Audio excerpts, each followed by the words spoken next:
हर हर महादेव। दोस्तों, क्या आप जानते हैं कि ब्रह्मांड के सबसे शक्तिशाली देवता, देवों के देव महादेव, जिन्हें प्रसन्न करने के लिए बड़े बड़े असुरों और देवताओं ने हजारों साल तक घोर तपस्या की, वो सिर्फ एक मामूली सी पेड़ के 3 पत्तों वाले पत्ते से तुरंत मान जाते हैं। आखिर इस साधारण से दिखने वाले बेलपत्र में ऐसा कौन सा गुप्त रहस्य छुपा है जिसने इसे सीधे महादेव के दिल से जोड़ दिया।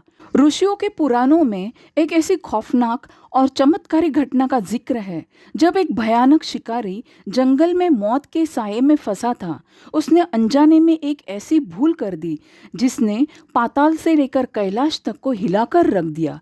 एक ऐसा सच जिसे खुद यमराज भी टाल नहीं पाए। वीडियो को अंत तक देखिएगा, क्योंकि आज आप बेलपत्र के उस गुप्त विज्ञान और तंत्र को जानने वाले हैं जो आपकी किस्मत के बंद दरवाजों को हमेशा के लिए खोल सकता है।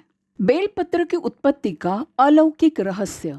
शिव महापुराण के अनुसार बेलपत्र का वृक्ष कोई साधारण पेड़ नहीं है। इसकी उत्पत्ति के पीछे दो सबसे मुख्य और अद्भुत कथाएं हैं। आइए जानते हैं पहली कहानी। माता पार्वती के पसीने से उत्पत्ति। स्कंद पुराण के अनुसार एक बार माता पार्वती ने मंदराचल पर्वत पर बहुत कठिन साधना की। श्रम के कारण उनके माथे पर पसीने की कुछ बूंदें आ गई। माता पार्वती ने जब अपने माथे का पसीना पोंछकर जमीन पर गिराया तो उस दिव्य पसीने की बूंदों से एक पौधे का जन्म हुआ। यही पौधा आगे चलकर बिल्व वृक्ष यानी बेल का पेड़ कहलाया। चूंकि यह माता पार्वती के अंश से उत्पन्न हुआ है, इसलिए इसके कतरे कतरे में माता दुर्गा के 9 रूपों और समस्त शक्तियों का वास माना जाता है। आइए सुनते हैं दूसरी कहानी। समुद्र मंथन और हलाहल विष की ज्वाला। जब देवताओं और असुरों के बीच समुद्र मंथन हुआ तो उसमें से हलाहल नाम का भयानक विष निकला। उस विष की गर्मी से पूरी सृष्टि जलने लगी। तब भगवान शिव ने संसार की रक्षा के लिए उस विष को अपने कंठ गले में धारण कर लिया, जिससे उनका नाम नीलकंठ पड़ा। विष इतना जहरीला था कि महादेव का शरीर तपने लगा और उनका मस्तिष्क अत्यंत गर्म हो गया। उस समय देवताओं ने शिव जी के मस्तक की गर्मी को शांत करने के लिए उन पर जल चढ़ाया और बेलपत्र रखे। बेलपत्र की तासीर अत्यंत शीतल होती है। जैसे ही बेलपत्र शिवजी पर अर्पित किए गए, उनका दाह शांत हो गया। तभी से महादेव को बेलपत्र चढ़ाना अनिवार्य हो गया। दोस्तों, आइए सुनते हैं महाशिवरात्रि और शिकारी की मुख्य कहानी। बहुत समय पहले की बात है। एक घने जंगल में गुरुद्रोह नाम का एक शिकारी रहता था। वह क्रूर था और जानवरों का शिकार करके अपने परिवार का पेट पालता था। महाशिवरात्रि का दिन था, लेकिन वह इस बात से अनजान था। उस दिन उसे सुबह से शाम तक कोई शिकार नहीं मिला। भूख और प्यास से तड़पते हुए उसके बच्चे और पत्नी घर पर उसका इंतजार कर रहे थे। सूरज ढल चुका था और चारों तरफ अंधेरा छा गया। शिकारी एक जलाशय के किनारे पहुंचा और जंगली जानवरों के आने का इंतजार करने लगा। पानी पीने आने वाले किसी जानवर का शिकार करने के लिए वह पास में ही स्थित एक बेल के पेड़ पर चढ़कर बैठ गया। उसे नहीं पता था कि उस पेड़ के नीचे पत्तों से ढका हुआ एक शिवलिंग स्थापित था। रात के पहले प्रहर में एक गर्भवती हिरनी वहां पर पानी पीने आई। शिकारी ने जैसे ही धनुष पर तीर चढ़ाया, उसके हिलाने से बेल के पेड़ की कुछ टहनियां हिली और कुछ बेलपत्र सीधे नीचे छिपे हुए शिवलिंग पर गिर गए। साथ ही शिकारी के तरकश से कुछ पानी की बूंदें भी शिवलिंग पर टपकी। इस तरह अनजाने में ही शिकारी का पहला प्रहर का पूजन संपन्न हो गया। तभी हिरनी ने शिकारी को देख लिया और मनुष्य की भाषा में बोली, हे शिकारी, मुझे अभी मत मारो। मेरे गर्भ में बच्चा है जो जल्द ही जन्म लेने वाला है। मैं अपने बच्चे को जन्म देकर वापस तुम्हारे पास आ जाऊंगी, तब तुम मेरा शिकार कर लेना। शिकारी को उस पर दया आ गई और उसने उसे जाने दिया। कुछ घंटों बाद रात के दूसरे प्रहर में उस हिरनी की बहन दूसरी हिरनी वहां से गुजरी। शिकारी ने फिर से तीर साधा।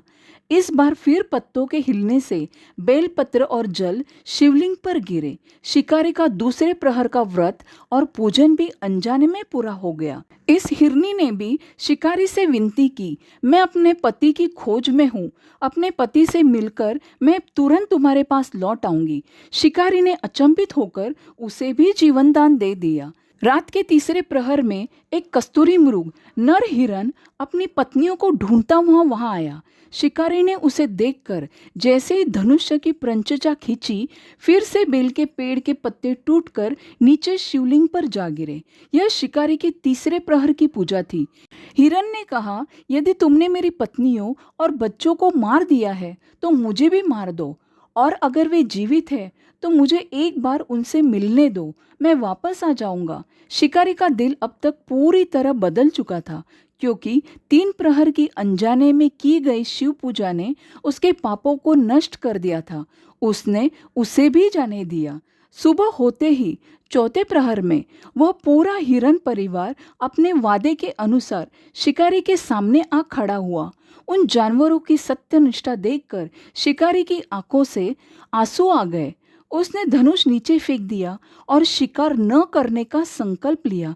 उसी समय चौथे प्रहर में भी उसके हाथ से बेलपत्र शिवलिंग पर गिरे। तभी आसमान से दिव्य विमान उतरा। स्वयं भगवान शिव प्रकट हुए और उन्होंने शिकारी को आशीर्वाद दिया कि अनजाने में ही सही, तुमने महाशिवरात्रि के चारों प्रहर में मुझे बेलपत्र और जल अर्पित किया है, जिससे तुम्हारे जन्मों जन्मों के पाप धुल गए हैं।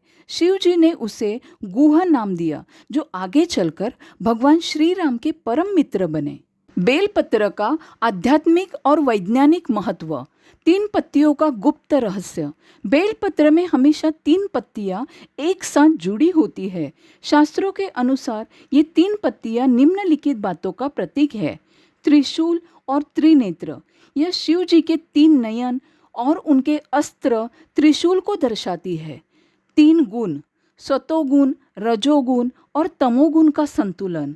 त्रिमूर्ति, ब्रह्मा उत्पत्ति, विष्णु पालन और महेश विनाश।